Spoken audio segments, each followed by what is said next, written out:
Hello everyone. So in this video, we will be looking into the recursive depth first search algorithm to traverse an undirected graph. So in our previous video, we actually saw the depth first search using the iterative approach. So in this video, we will see that how recursive algorithm works. So here you can see that this is the algorithm which is recursive depth first search. Here you can see this DFS is calling itself here, making it recursive in nature. So let's see the demonstration of this algorithm step by step. But before we start, in case if you are new to my channel, then please subscribe to my channel and click the bell icon so that you never miss any update.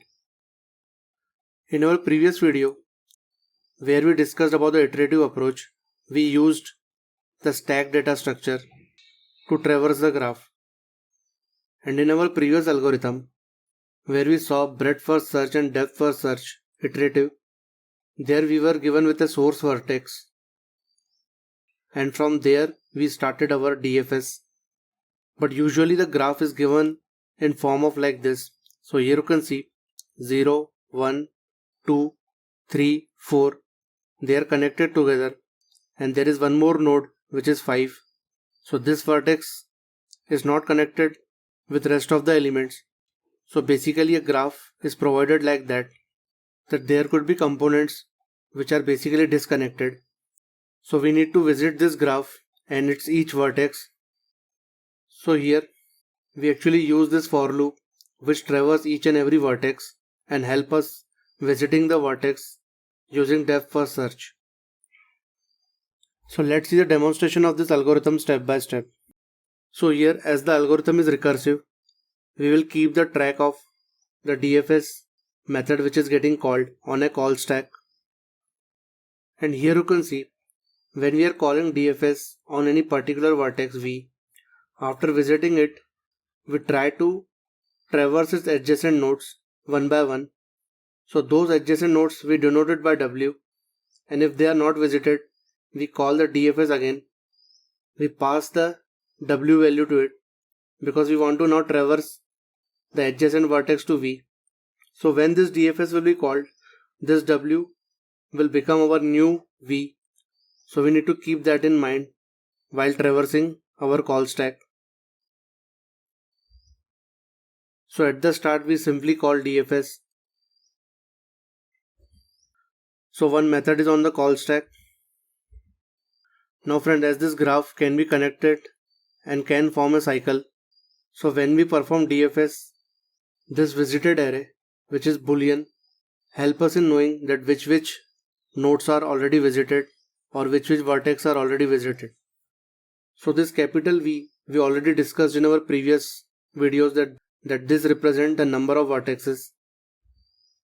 So currently we have 6 vertex from 0 to 5. So we created a boolean array of 6 elements. We start from V equal to 0. So V is 0.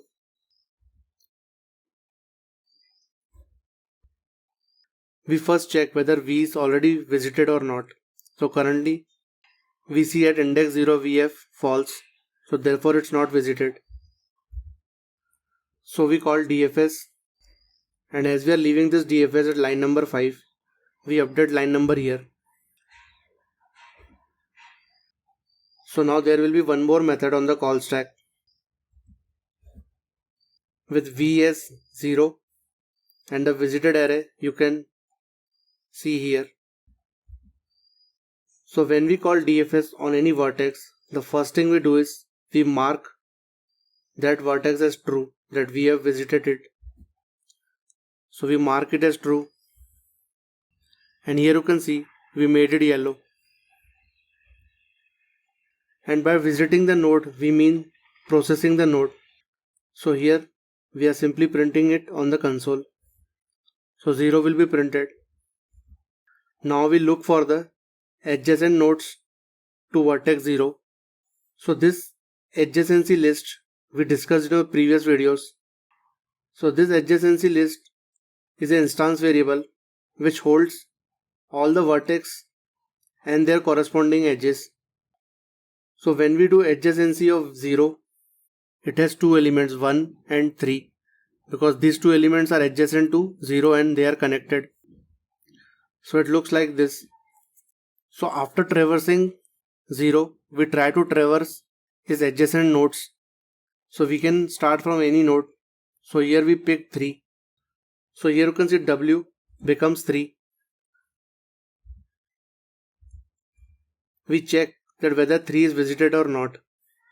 So here you can see 3 is not visited. So we call recursively depth first search on 3. So this 3, which is W, when we will call DFS again, it will become our new vertex to visit. And here you can see we are leaving this DFS on line number 15. So we need to update line number here. Because once this DFS will finish, we should know that from where we need to start this DFS. So we update line number 15 here. And there will be one more method on the call stack with our new V as 3.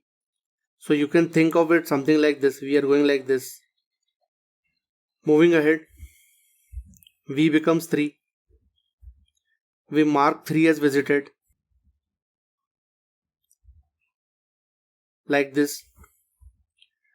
And then we print it on the console. And then we look for the adjacent elements to 3. So if we see the adjacent elements to 3, we will get 0 and 2.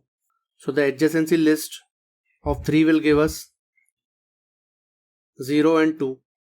Now we need to visit 0 and 2 because those are adjacent to 3. So we can start with any node. So we pick 0. So W becomes 0.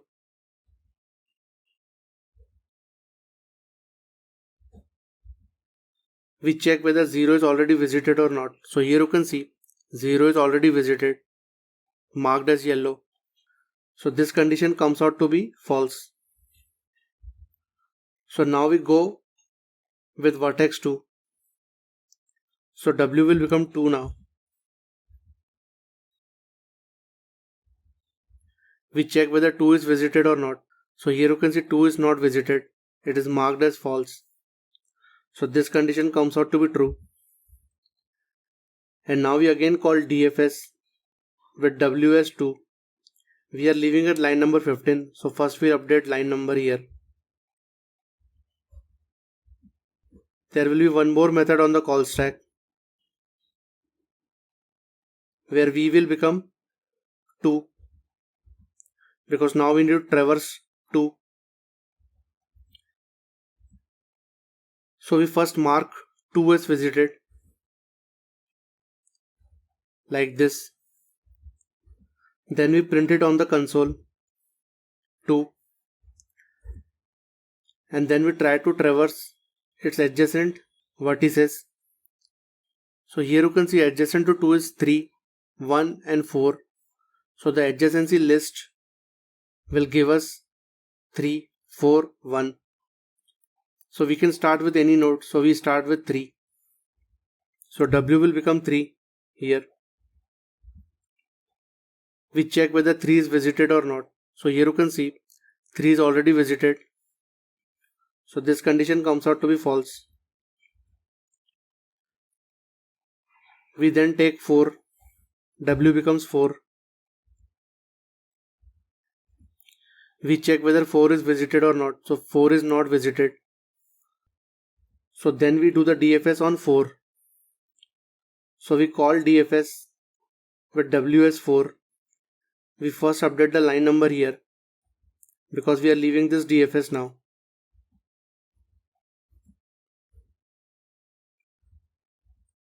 So there is one more method on the call stack with our new vertex to visit is 4. So V becomes 4. We first mark index 4 as true because we are about to visit it.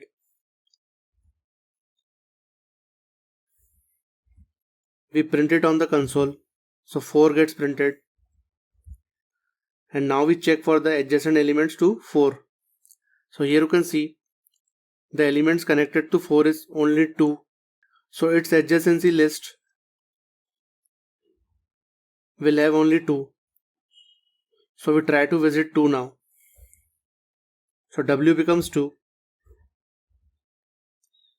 We check whether 2 is visited or not. So here you can see 2 is visited. So this condition comes out to be false. And here you can see the adjacent elements of vertex 4 is all visited.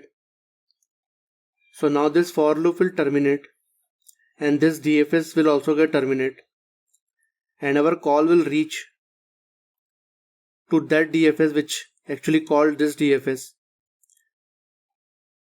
because we are done with all the adjacent elements of vertex 4.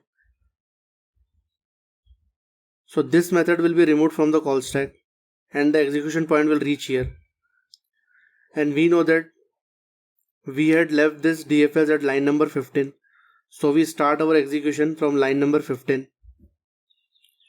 And when we left this DFS, the value of V was 2 and the value of W was 4. So it means we were traversing the adjacent elements of 2 and we just visited 4. So if we see the adjacency list of 2, we visited 3 already, then we went to 4, so we are done with 4 also. So now our time is to visit 1. So W will become 1 in the next iteration. 1. We check whether 1 is visited or not. So 1 is not visited. So this condition comes out to be true. And we call DFS again with W as 1. So we update the line number 15 here.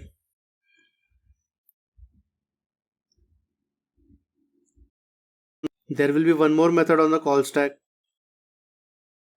with V as 1. We mark vertex 1 as visited.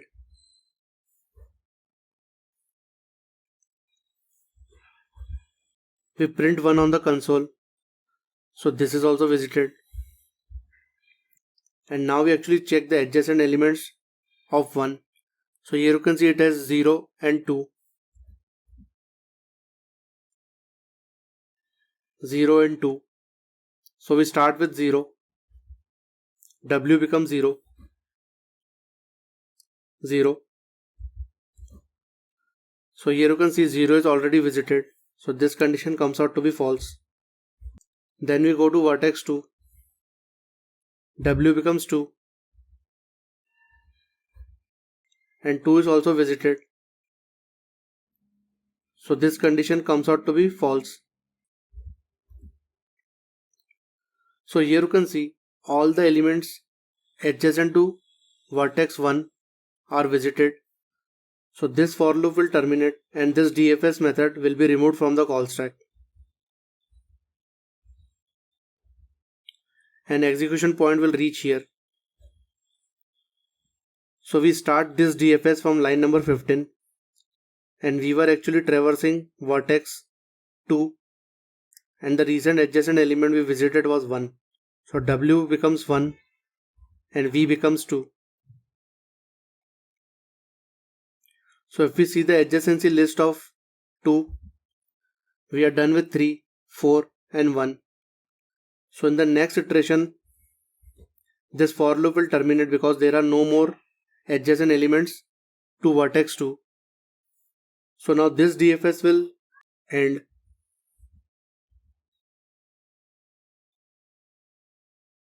And call will reach to its previous DFS.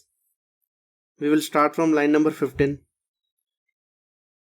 And we had left this DFS when value of V was 3 and the recent adjacent element to 3 which we tried to visit was 2. So V is 3, W is 2. So if we see the adjacency list of 3, here you can see 0 we already visited and we went to 2 and 2 also we visited. So now this DFS will end for vertex 3. execution point reached here. We start from line number 15, and when we left this DFS, we were actually visiting the adjacent elements of vertex 0, and the recent we visited was 3. So V is 0 and W is 3. And if we see the adjacency list of 0, so here you can see the recent element we visited was 3. So now we go with the vertex 1. So W becomes 1, 1. We check whether 1 is visited or not. So here you can see this visited array is helping us to not to visit the vertex again, because 1 is already visited. It is marked as true. So this condition comes out to be false. So now we are done with the adjacency list of 0. So this DFS will end and this method will be removed from the call stack. And we go back to the starting DFS method where we left at line number 5. So we start from line number 5 and we are done with visiting 0 vertex. So here you can see this for loop will now help us in visiting 5, because when we started with 0, all these nodes were directly or indirectly connected with 0. So we visited everyone using the DFS. So this phi is not connected to any of these vertices. So using this for loop, we will visit phi as well. So we'll increment V becomes 1. So vertex 1 is visited, so we do nothing. V becomes 2. So 2 is visited, we do nothing. V becomes 3. 3 is also visited, so we do nothing. 4 is also visited. And now V becomes 5. So here 5 is not visited. So we call DFS on vertex 5. We update the line number and here we call this DFS with 5. So here it should be 5, because we are leaving this DFS when vertex V was 5. So now we call DFS on vertex 5. We mark vertex as visited. This is visited now. We print it on the console and then we try to visit the vertex 5 adjacent elements. So here you can see there are no adjacent elements to vertex 5. So this for loop will terminate and this DFS method will be removed from the call stack. And we go back to the previous DFS at line number 5 where V was 5. And then we increment V, it becomes 6. So now this for loop will terminate